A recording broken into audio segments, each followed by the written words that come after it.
Halo rekan-rekan semua, pada video kali ini kita akan membahas mengenai akibat dari teorema dot product yang telah kita bahas pada video sebelumnya.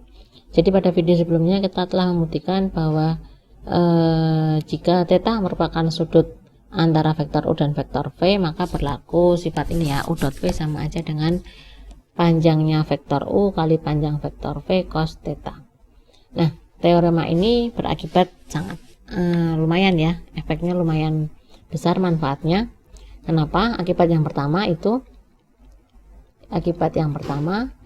dengan menggunakan rumus ini kita tidak perlu repot-repot lagi mencari cara untuk mencari sudut yang dibentuk antara dua vektor.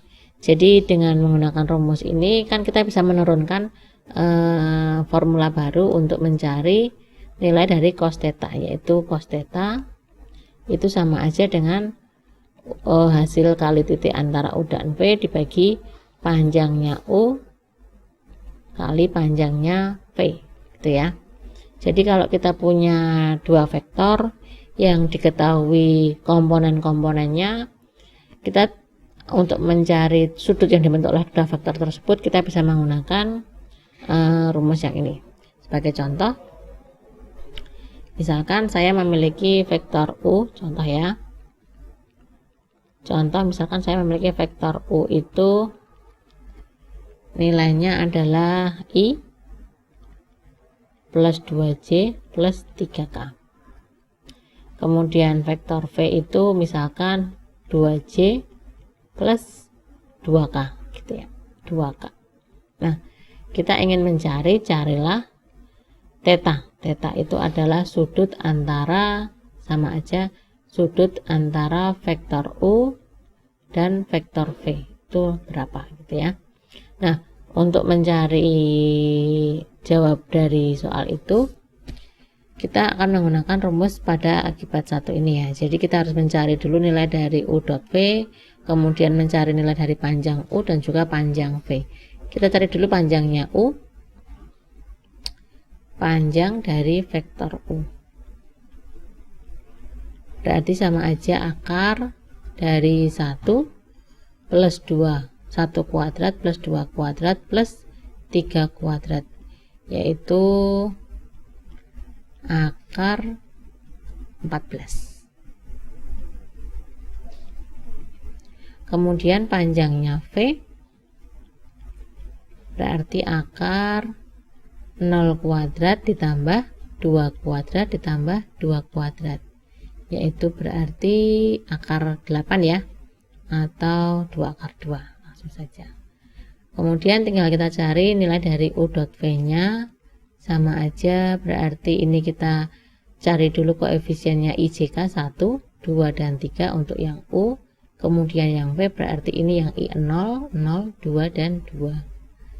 Jadi kita peroleh hasil perkalian titiknya itu berarti 2 kali 2, yang 0 saya abaikan, ditambah 3 dikalikan 2, jadi 4 tambah 6, 10.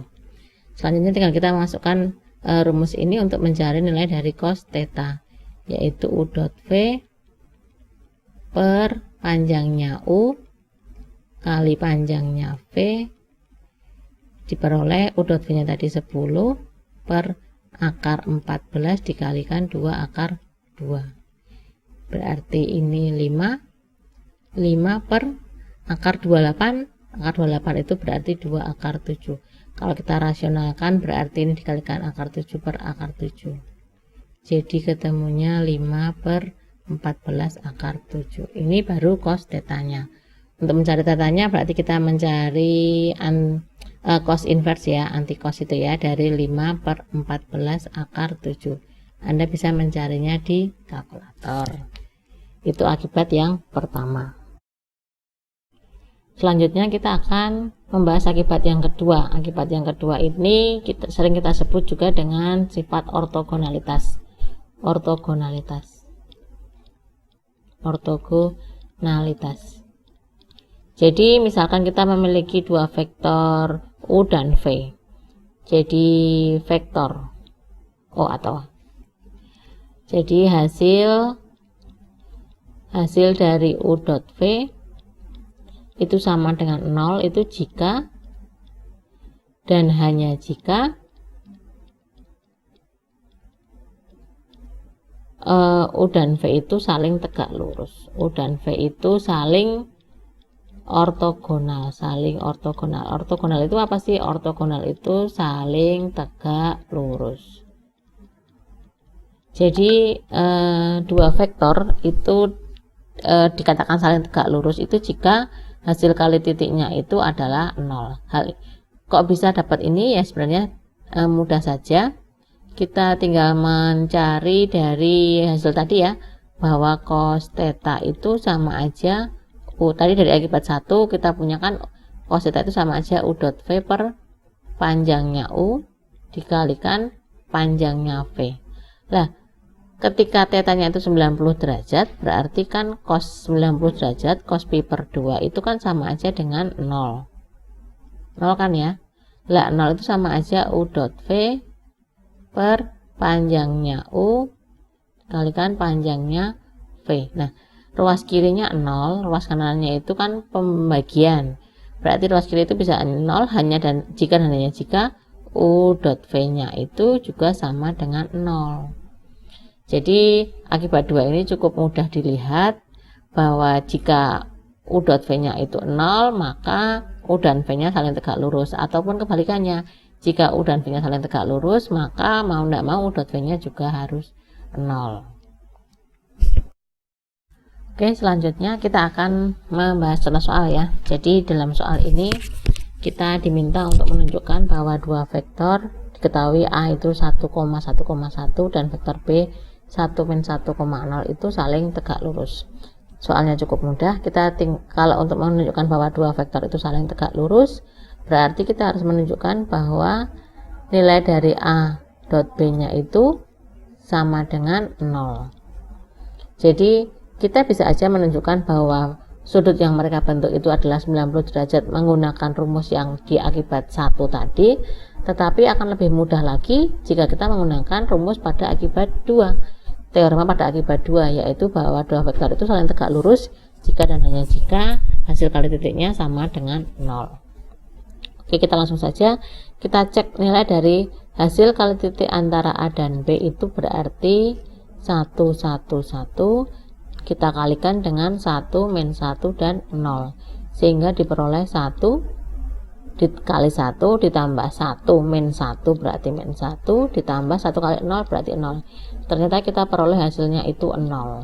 Jadi dengan demikian A itu tegak lurus dengan B. Jadi A tegak lurus dengan vektor B. Ini adalah contoh soal yang mudah. Bagi mungkin nanti akan ada, saya akan memberikan soal yang meminta Anda untuk membuktikan bahwa suatu segitiga itu suatu segitiga yang mana koordinat titik-titik sudutnya telah diketahui itu merupakan segitiga siku-siku. Misalkan ada segitiga seperti ini, ada ini A, B, C diketahui. Nah, saya meminta Anda untuk membuktikan bahwa ini adalah segitiga siku-siku. Bagaimana caranya? Kita nanti akan menggunakan dot product. Kita cari dulu masing-masing vektor A, B, B, C, dan AC, kemudian kita cek satu-satu. Adakah di antara mereka yang mana hasil kali titik antara dua vektor itu bernilai sama dengan 0.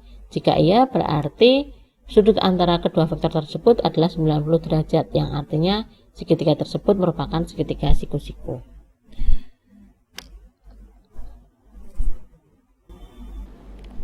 Demikian pembahasan mengenai teorema akibat dari teorema dot product yang telah kita bahas.